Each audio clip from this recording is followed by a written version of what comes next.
नमस्कार. आपल्या सगळ्यांचे महाराष्ट्र सोशल न्यूज चॅनलमध्ये हार्दिक स्वागत. चला वळूया तर एका नवीन बातमीकडे. आजची बातमी. माजी खासदार किरीट सोमय्या यांनी धुळे आणि मालेगावात बोगस मतदार व SIR प्रक्रियेत बोगस नोंदणी होत असल्याचा गंभीर आरोप केला आहे. मालेगावातील 23,000 बोगस मतदारांची नावे वगळण्यात आली असून धुळे प्रशासनानेही याबाबत गांभीर्याने कारवाई करावी अशी मागणी त्यांनी केली. तसेच खोटे शपथपत्र आढळल्यास संबंधितांवर कारवाई होऊन 3 वर्षांपर्यंत शिक्षेची तरतूद असल्याचेही त्यांनी सांगितले. असं काही झालेलं नाही आहे. माझी नाव इन्फॉर्मेशन आहे. काही सेक्रे लोक जे लेफ्टिस्ट फ्रंटचे आहेत, कम्युनिस्ट पार्टीचे आणि विरोधी पक्षाचे सगळ्या नेत्यांचा तर तो एक एक दंड देऊन बाईट देत होता.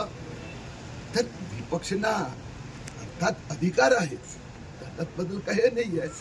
तर ठीक आहे, आपल्या इथे आझाद मैदानावर असतात, तिथे असतात. तसं ते छोटं आंदोलन आहे. सर गेले नाही पण कोणी जनता पार्टीचे कारण हे आंदोलन 20 दिवस. आता त्या आंदोलनकारीमध्ये एकमेकांवर आरोप चालले. तो उपोषण करतो, तो म्हणतो तो समोसा खाऊन घेतोय. तर एक लेफ्टिस्ट लोकांचे काही लोक मी आंदोलन केलं आहे, ठीक आहे, संसदेत चर्चा आली तर त्याचं उत्तर दिलं जाणार.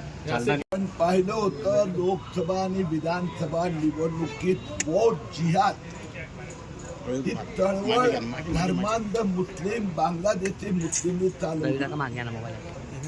SIR दरम्यान पण हाच प्रकार सुरू आहे.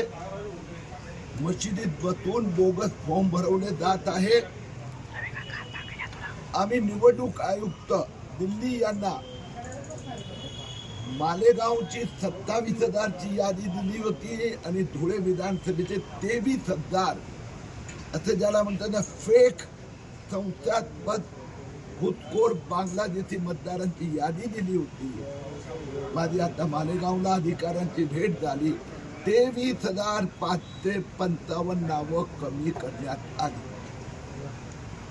धुळे जिल्हाधिकारी निवडणूक अधिकारी यांनी या संबंधात गांभीर्याने ही तक्रार जे निवडणूक आयोगाने पाठवले, ते आमदार अनुप अग्रवाल पण माझ्या सोबत होते, ते गांभीर्याने घेतली नाही आहे. त्या 23,000 लोकांचा ती यादी आहे, त्यातल्या अर्धे तिथे राहत नाही, गायब आहे. त्यांची कसून चौकशी व्हावी अशी मागणी आम्ही केली आहे. परत एकदा यादी दिली आहे. मला असं वाटतंय की ह्या SIR दरम्यान या सगळ्यांना नोटिस पाठवल्या जाणार आणि त्यापैकी जर खोटं एफिडेव्हिट कोणी फाईल केलं शपथपत्र तर 3 ते 5 वर्षाची सजा होणार. मी मालेगावला असं 7 BLOची लिखित स्वरूपात कंप्लेंट दिली आणि त्यात म्हणजे असे उदाहरण दिले की जिथे त्यांनी 95% मॅपिंग दाखवलं, जिथे निवडणूक आयोगाने 52%वर प्रश्नचिन्ह केला. एक सईदा खान, एक अमजद अली ह्यांचे 7 तेच नाव तेच फोटो त्याच विधानसभेत पण त्यांची नावं. तर अशा प्रकाराचे 7 BLOला आता नोटीस ठोठावण्यात येणार.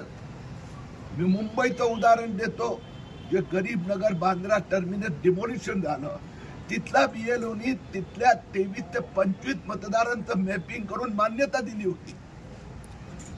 तर धुळ्यात पण आता तक्रारी आलेल्या आहेत. माननीय जिल्हाधिकारी यांनी त्या संबंधात सांगितलं आहे. मी महाराष्ट्र निवडणूक आयोग यांना एक आणखीन रिक्वेस्ट केली आहे की इथले जे डिस्ट्रिक्ट इलेक्शन ऑफिसर आहेत गंगाराम तलपडे यांनी आम्ही गेल्या वेळी सगळं रायटिंगमध्ये हातात दिले होते डॉक्युमेंट, पण ते त्यांनी एकही नाव चेक पण केलं नाही आहे. तर त्यांचा कार्यपद्धतीबद्दल पण प्रश्नचिन्ह उपस्थित झाला आहे. बातमी आवडल्यास चॅनलला लाईक व सबस्क्राईब करा व दररोज अशा नवनवीन बातम्या पाहण्यासाठी चॅनलला फॉलो करा. धन्यवाद.